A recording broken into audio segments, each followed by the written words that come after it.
dhe nuk na kthen përgjigje për këtë shqetësim.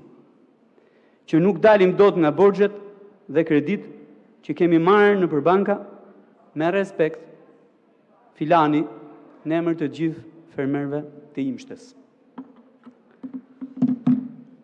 Tani, çfarë ndodh sot në territorin bujqësor? Bujku kërkon të prodhojë, siç këta të Imshtës bëjnë. Kur sezoni para tij ka qenë i mbar, mbjell me paratë e tij.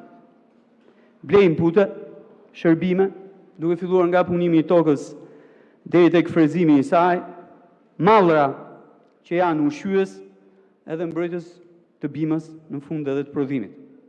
Kur sezoni para tij ka dështuar, pra nuk ka marrë paratë e veta, merr borxh. Ku të mundet? Tek i ngjashmi, nëse i ngjashmi bujk ka para. Tek mikrofinanca, pra tek institucionet e mikrokreditit, në banka, duke lënë kolateral çdo gjë, përfshirë edhe tokë. Tek zotruesi i inputeve bujqësore, me premtimin që do paguaj pasi shet prodhimin. Nëse gjithçka shkon mirë, pra prodhimi nuk dëmtohet dhe arrin të shitet, është sukses. Nëse çmimi nuk është ai që ka pritur, nuk justifikon kostot, kolaterali ekzekutohet, zinxhiri i borxheve bëhet shumë i gjatë. Çfarë bën ligji që kemi sot në diskutim? Ligjeron eksaktësisht të skemë. E vendos mbi baza ligjore.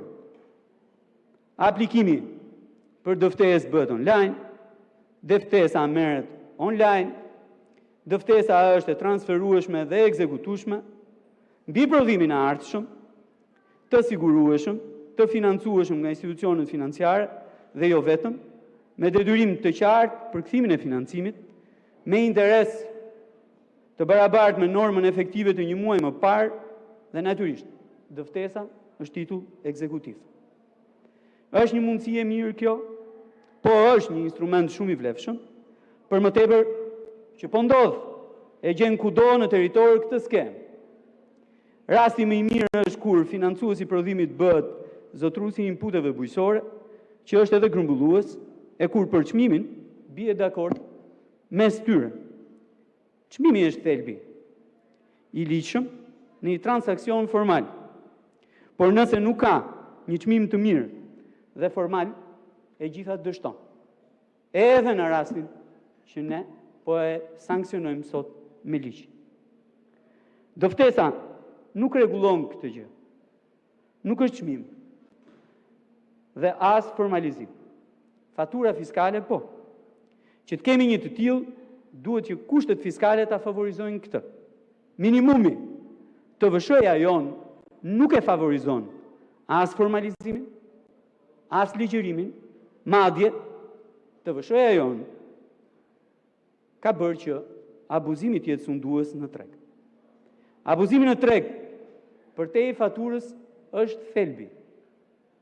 Në kushtet që ju përshkrova më sipër, sipas fermerëve të Imshtës, që janë dhe fermerët e Divjakës, janë dhe fermerët e Lushnjës, janë dhe fermerët në gjithë Shqipërinë, formalizimi mungon për shkak dhe i nxitur nga tatimi mbi vlerën e shtuar, skema e tij që aplikohet në territorin e Republikës së Shqipërisë, abuzuesit janë ata që dominojnë tregun.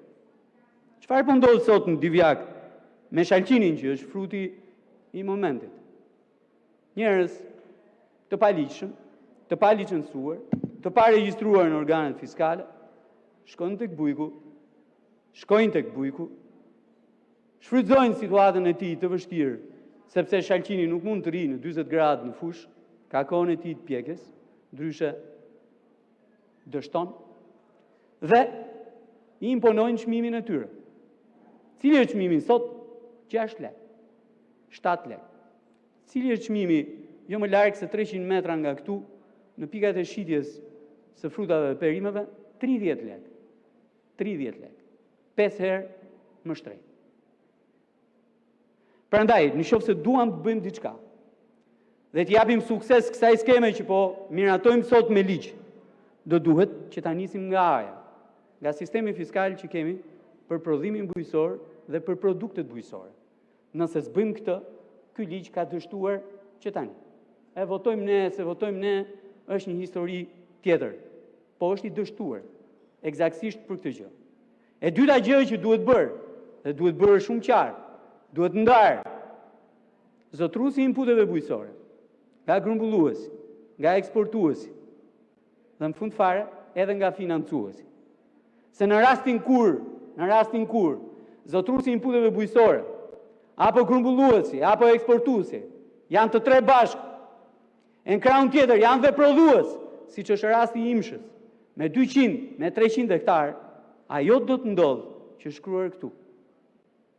Në atë mesazhin atyre bujqëve të Imshtës, që çmimi që do imponojnë bujkut është gjithmonë e më i ulët, se nuk është çmendur asnjë grumbullues, asnjë eksportues të blejë me çmim të lartë.